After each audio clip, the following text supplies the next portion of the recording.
And we're getting you some more breaking news from Manipur as far as the protests are concerned. The protests continue to intensify as the students protest near the governor's residence. Relentless tear gas shelling has been reported in Imphal, and those are the visuals from a short while ago that my colleague Priyank got for us.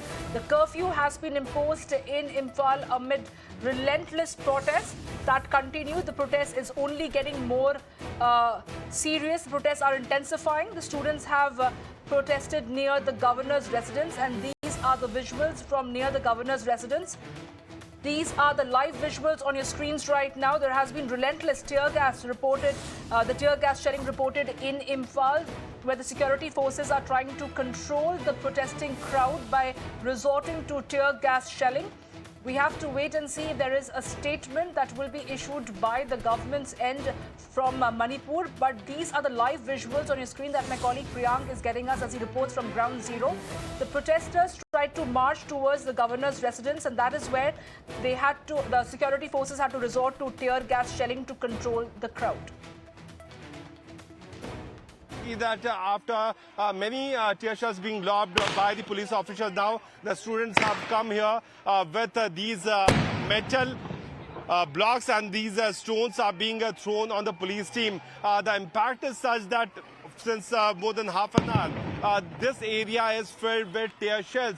What rapid action forces have also been, trying to do is to keep these student protesters away.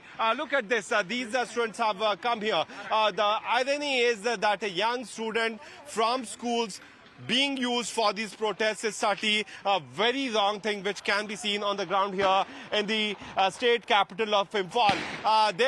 There's a vehicle which is also attempted to be blocked on the flyover by these protesters. They were below the flyover, but because of this kind of impact of these tear shells, they came up with this metal blockage which can stop the tear shells being lobbed by the police officers.